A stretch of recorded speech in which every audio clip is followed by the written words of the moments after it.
known disarmingly as boomers. These vessels are the culmination of the underwater arms race. With the Cold War driving the proliferation of nuclear weapons, nuclear-powered submarines equipped to carry and launch ballistic nuclear missiles became the most powerful vessels in the world.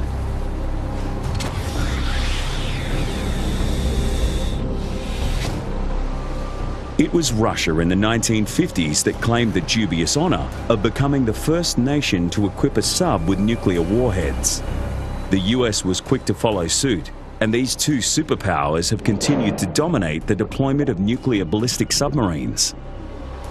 And the first of the ballistic missile submarines was the George Washington class. And the George Washington was the first submarine to fire a ballistic missile from underwater.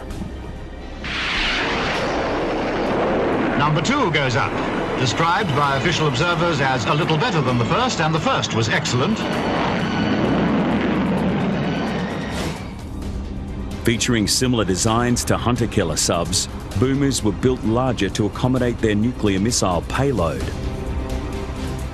Beginning service in 1981, the 6 subs of the Russian Typhoon class remain the largest submarines ever built.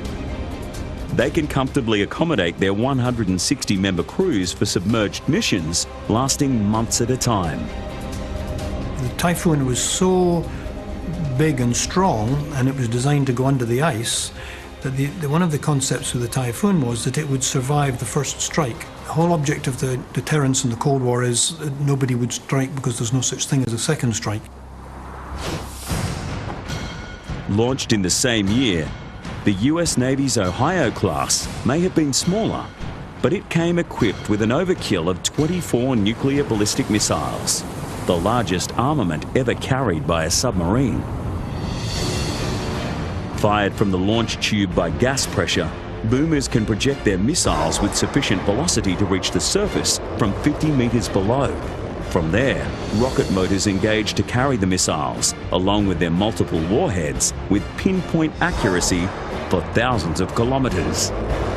With the nuclear-powered submarine's range limited only by food supplies, these vessels can circumvent the oceans virtually without end and virtually unnoticed, posing an insurmountable threat to both sides.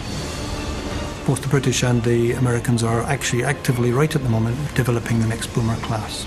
It's still in the early design stage, and it would be highly classified. To this day, boomers maintain an uneasy stalemate of mutually assured destruction.